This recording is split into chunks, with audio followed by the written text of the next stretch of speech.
सर्वप्रथम सभी को बहुत बहुत नमस्कार। जय श्री गणेश, जय माता दी, सभी देवी देवताओं की जय।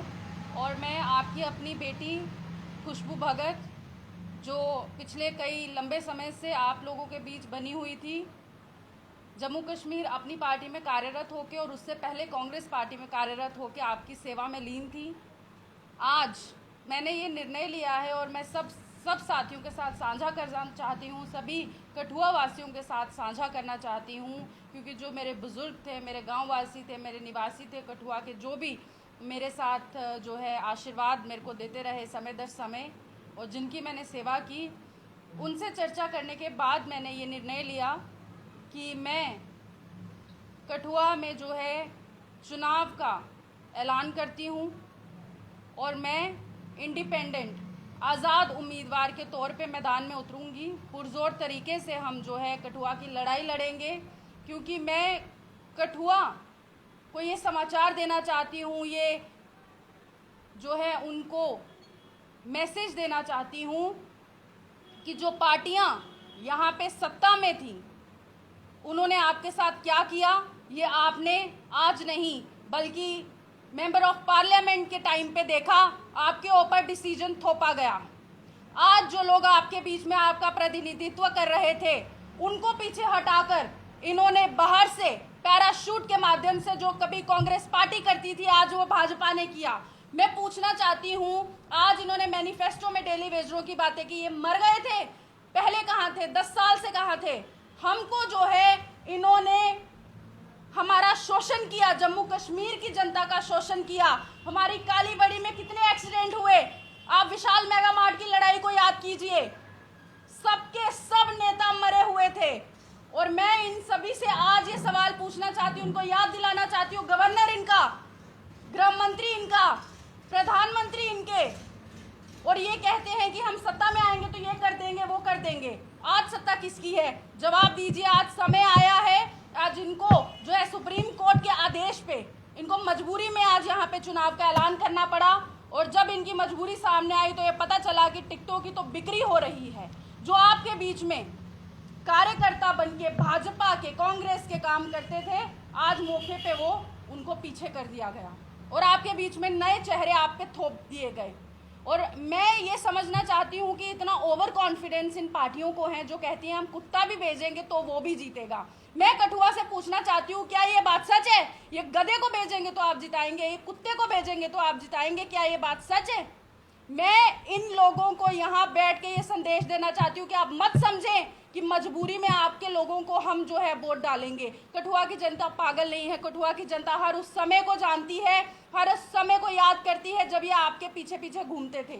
मैं आज उस बात को याद दिलाना चाहती हूँ, मैं उस एमपी इलेक्शंस को याद दिलाना चाहती हूँ जब हमने सोचा कि हमारे बीच में कोई नया कैंडिडेट आएगा, क्योंकि मैंने तो एमपी इलेक्शंस लड़ने नहीं थे। मैंने तो पहले ही 4 साल पहले ऐलान कर दिया था कि मैं आपके बीच में एमएलए कैंडिडेट बन के उतरी हूँ। आगे वोट देना ना देना वो मेरी जनता के ऊपर है। मैं आपकी सेवा निरंतर भाव से करती थी, करती हूँ, करती रहूँगी। लेकिन जब एमपी के इलेक्शंस हुए तो वही कैंडिडेट सामने आए। जब आज एमएलए के इलेक्शंस हुए तो जो बीच के नेता थे वो गायब हो गए और नाराज़गियाँ इनकी, इतना डिले इन्होंने किया। तो मैं पूछना चाहती हूँ कि क्या ये मोदी जी के स्वर्गवास के बाद भी ये मोदी जी के नाम पे वोट मांगेंगे, या सिर्फ नेहरू जी की गालियाँ जो है लगातार ये जारी रखेंगे? तो मैं पूछना चाहती हूँ, आप लोग क्या करते हैं? आप अपने कामों का ब्यौरा दीजिए ना जनता को। आप क्यों चुप बैठे हुए हैं? अगर आपने लोगों के बीच में कोई काम किया है, कोई आपने लोगों की सेवा की है, तो आप अपने कार्यों को गिनाइए। आप प्रधानमंत्री जी के कंधे पे बंदूक रख के क्यों चलाते हैं? प्रधानमंत्री जी तो सबके हैं, वो किसी पार्टी के नहीं हैं, वो सबके हैं। तो आप प्रधानमंत्री जी के नाम पे वोट मांगना बंद करो। और मैं आपको गारंटी के साथ कह सकती हूँ कि यदि ये प्रधानमंत्री जी का नाम ना लें तो इनको कुत्ते जैसे जूतों के हार पहना के जो है भेजा जाएगा, हर गांव से, हर कूचे से, हर गली से। और मैं ये पूछना चाहती हूँ, कहाँ गया कठुआ का पैसा? कहाँ गया जम्मू कश्मीर का पैसा? कहाँ गया डेली वेजरों का पैसा? कहाँ गई 2 करोड़ नौकरियां? आज आपने नौकरियों को घटा के उनकी संख्या भी घटा दी। जब वो नौकरियां नहीं दी तो आज 10 साल के बाद आप कौन सी नौकरियों का जिक्र कर रहे हैं? दूसरी तरफ मैं इनसे पूछना चाहती हूँ, 5 मरले का प्लॉट हमारे युवाओं को कोई भर्ती नहीं दी गई। हमारे युवाओं को आपने मुझे बताइए। मैं पूछना चाहती हूँ इस सरकार से जो सेंटर में बैठी और ये दावा कर रही कि हम सरकार बनाएंगे। अरे आपका सुपड़ा साफ होने वाला, आप तैयारी कर लो, बैग पैक कर लो। चाहे कांग्रेस, चाहे जम्मू कश्मीर में चाहे भाजपा, रो रहे हैं भाजपा के नेता, रो रहे हैं और किसी को कॉन्फिडेंस नहीं है वो सीट निकालेंगे। डिप्टी सीएम्स की टिकट कट जाती है, मौके पे जिनको लाया जाता है वो भी रोते हैं, उनकी ज्वाइनिंग नहीं हो पाती, टिकट में उनकी लिस्ट आने में इतना डिले किया जाता है। मैं पूछना चाहती हूँ कि आखिर कौन से बाजार में कौन से दाम लग रहे थे, कितने दामों में टिकट बिकी गई? क्या आपके पास नेता जो है आपने सिर्फ गली प्रधान, नाली प्रधान, कूड़ा प्रधान बनाने के लिए रखे थे? आज उनको बाहर निकालिए, हमें चेहरे दिखाइए। आप मोदी जी का नाम लिए बिना जो है वोट लेके दिखाइए। मैं समझती हूँ कि हर गली से बीजेपी को जूतों के हार पहना के, इनके गले में जूते पहना के, इनके मुंह काले करके इनको भेजना चाहिए। मैं पूछना चाहती हूँ जो इस बात का जो है आपको बोला करते थे कि जी टिकट हमारी है, हम टिकट लेके आएंगे, मैं पूछना चाहती हूँ कहाँ है वो? जवाब दीजिए, जवाब दीजिए। आपको टिकट क्यों नहीं मिली? जो भाजपा आपकी नहीं हुई वो भाजपा लोगों की कब हो जाएगी? और आप 10 साल से कहाँ थे? आज बोलने का मौका आया, आप मेरे को मार दीजिए, मेरे को जो मर्जी कीजिए, मेरे पे केस डालो, लेकिन आज मैं बोलूंगी, मैं चुप नहीं बैठूंगी, क्योंकि ये दर्द पिछले 4 साल का है, पिछले 10 साल का है। याद करिए वो दिन जब हमारी धारा को खत्म किया, धारा तो खत्म की, फिर डेवलपमेंट कहाँ है? आप बोलते थे इंडस्ट्रियलाइजेशन होगी, मुझे बताइए कितनी नौकरियां मिली? आप बाहर से नौकरियां जो है लगाने के लिए आपने बाहर से लोग लाए, आप यूपी बिहार बना गए। आज एयरपोर्ट पे यूपी वाले दिखते हैं, बिहार वाले दिखते हैं, आज रेलवे स्टेशन पे यूपी वाले दिखते हैं, बिहार वाले दिखते हैं। एडमिनिस्ट्रेशन यूपी की, आप सुनिए मेरी बात ध्यान से, एडमिनिस्ट्रेशन यूपी की, नेता भी कल यूपी के होंगे। जम्मू कश्मीर की जनता जाग जाए, मेरे मीडिया बंधु जाग जाए। आपने लीडर होके काम किया है, नेताओं से ज़्यादा काम किया है, इस बात को मैं मानती हूँ। और मैं ये कहती हूँ कि आज मौका आया है और पुरजोर तरीके से जो है लोगों की बात को सामने रखें, अच्छे नेता का साथ दें। और हमने बोला हम पार्टी को पीछे रख के ये लड़ाई मेरी और कठुआ वालों की है और मैं उनकी बेटी बन के ये लड़ाई लड़ूंगी। इसके बीच में ना पार्टी आएगी ना विचारधारा आएगी। विचारधारा आएगी तो केवल कठुआ की डेवलपमेंट की आएगी और कोई विचारधारा जो है यहाँ पे हम नहीं चलने देंगे। मैं ये पूछना चाहती हूँ कि जब लखनपुर टोल प्लाजा की लड़ाई लड़ी गई, जो है सरोड टोल प्लाजा को हटाया गया, तो क्या यहाँ के किसी नेता में इतनी हिम्मत नहीं थी? या वो दिल्ली में रेट फाइनल करने में व्यस्त थे? क्या उनकी हिम्मत नहीं थी कि यहाँ के टोल प्लाजा को भी वो हटाते? हमारे जो लखनपुर में हैं रेडियाँ लगी हैं, पल्ले वाले हैं, यूनियन है, किसी से तो पूछते। बाजार यूनियन को आपने नीलाम कर दिया, विशाल मेगा मार्ट की बिल्डिंग आपने गिरा दी जो आज भी वैसे की वैसी पड़ी हुई है। आपने कठुआ वालों का शोषण, जेबें खाली की, एक्साइज जो हमारा यहाँ पे पूरे इंडिया में सबसे ज़्यादा कमाई अगर कहीं होती थी लखनपुर टोल प्लाजा पे होती थी, आज आपने उसको प्राइवेटाइज कर दिया। वो पैसा किसकी जेब में जा रहा है? गवर्नर साहब किसके हैं? बीजेपी के हैं। तो फिर आप जो है बीजेपी के आने का इंतजार करते हैं, आप बोलते हैं हम सत्ता में आएंगे तो आपको फाइनल करेंगे, आपको पक्का करेंगे। हमारे डेली वेजरों की जानों का ब्यौरा कहाँ है? उनकी जानें क्यों गई? कालीबड़ी में एक्सीडेंट होते थे, उसका हिसाब किताब दीजिए। वहाँ के कैमरे कहाँ हैं? रोड का जो पूरा आपका जो बजट मिलता है रोड पे लगाने का, वो कहाँ है? सीसीटीवीज वहाँ लंबे समय से नहीं है। कितने एक्सीडेंट हो गए? काम आपका 10 साल से लगा है वो पूरा नहीं हो रहा। वहाँ पे जितनी जाने गई उसका हिसाब किताब कौन देगा? मुझे इन सभी सवालों के जवाब चाहिए और अभी चाहिए। और मैं आप सबको यहाँ से पूरे जम्मू कश्मीर को मैं चैलेंज करती हूँ कि भाजपा इस बार सरकार यहाँ बना के बताए। हम भाजपा की सरकार यहाँ नहीं चलने देंगे। और जो यहाँ पे इंडिपेंडेंट कैंडिडेट जो लड़ाई लड़ रहे हैं, जो अच्छे कैंडिडेट लड़ाई लड़ रहे हैं, वो सारे मिलके आने वाली सरकार बनाएंगे। और हमारी बातचीत जो है वो सेंटर में होगी कि यहाँ पे सरकार किसकी आएगी, क्यों आएगी, और जो हमारे जम्मू कश्मीर की तकलीफों को हल करेगा उसकी सरकार आएगी। और मैं लिख के देती हूँ, सेंटर में भी तैयारी हो चुकी है बीजेपी का सुपड़ा साफ होने की। अभी जो सेंटर में सरकार बनने जा रही है, बहुत जल्दी इनकी कुर्सियां डगमगाएंगी। मैं यहाँ से बैठ के इनको बताना चाहती हूँ कि आपके नेताओं ने यहाँ बैठ के नीलामी लगाई है, यहाँ बैठ के टिकटों की इन्होंने रेट फिक्स किए हैं। जिनको पता नहीं, जिनको अता नहीं उनको इन्होंने लोगों का प्रतिनिधित्व करने के लिए भेजा। मैं पूछना चाहती हूँ, क्या अगर आप सरकारी नौकरियों पे जो है बैठे हुए थे, आप वहां बैठ के अगर लोगों की सेवा नहीं कर पाए तो आप नेता बन के लोगों की सेवा क्या करेंगे? मुझे बताइए, आपने रिटायरमेंट ली, आपने पैसा दिया, आपने सब किया, लोगों को बांटो ना, आपने पार्टियों को क्यों बांटा? जब सब लोगों को, पार्टियों को पैसा बांटेंगे तो लोग कहाँ जाएंगे? मुझे ये बताइए, आपने नौकरी छोड़ के आप यहाँ सेवा करने आए तो नौकरी में क्या किया? अयाशी की। मुझे इस बात का हिसाब चाहिए कि सबको कुर्सी चाहिए, तो जो कुर्सी आपके पास पहले थी वहां रहते आपने कठुआ के लिए क्या किया? मुझे इस बात का हिसाब किताब भाजपा भी दे, भाजपा का कैंडिडेट भी दे। और मैं ये पूछना चाहती हूँ कांग्रेस पार्टी से भी कि जब मौका आया आपने कैंडिडेट क्यों नहीं दिया? मैं पूछना चाहती हूँ एनसी से कि आप कश्मीर में जो है पुरजोर तरीके से लड़ाई लड़ रहे हैं, तो यहाँ पे आपने कैंडिडेट घुल मिल के दे दिया, ये क्या तरीका था? मैं पूछना चाहती हूँ, कहाँ गए आपके लोग, कहाँ गए? हमने तो पार्टियों को पहले भी लात मारी, हमने पार्टियों को अब भी लात मारी, हम पार्टियों को बाद में भी लात मारेंगे, क्योंकि हमने वोट जनता से लेने हैं, काम जनता के लिए करना है। हमें पार्टियों से कोई लेना देना नहीं, हमें लेना देना है तो कठुआ की जनता से लेना देना है। हमने हिसाब देना है तो कठुआ की जनता को देना है। मैम, क्या देखते हैं जिसमें आपकी पार्टी के आप नेता हैं, क्या जिसमें आपकी पार्टी आपको टिकट नहीं दी इसलिए आप खड़े हैं? नहीं, ऐसा बिल्कुल भी नहीं है। मेरी जो है लंबे समय से चर्चा चल रही थी और बाकी पार्टियों की तरफ से भी मुझे जो है वो न्योता दिया गया था, लेकिन मैं चाहती थी कि मैं 4 सालों में पहले दिन से यहाँ पे कैंडिडेट बन के आई हूँ, कैंडिडेट बन के लोगों का काम किया।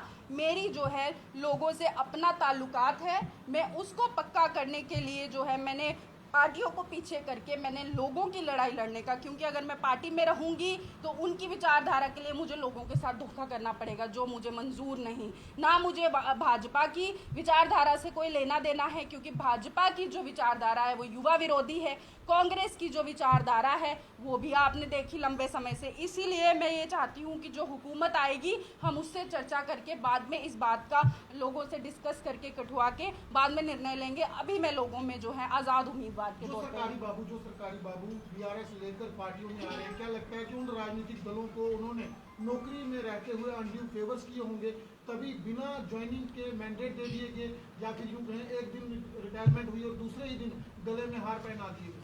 कोई हार नहीं पहनाए गए, जूतों के हार पहनाए गए। सारी बीजेपी नाराज है। दूसरी तरफ मैं पूछना चाहती हूँ, जो बड़े बड़े दावे भाजपा के नेता करते हैं कि फिल्म इंडस्ट्री में नेपोटिज्म है, तो आपने कौन सा बाबा जी का ठुल्लू जो है आपने कठुआ की जनता को थमा दिया दोनों हाथों में?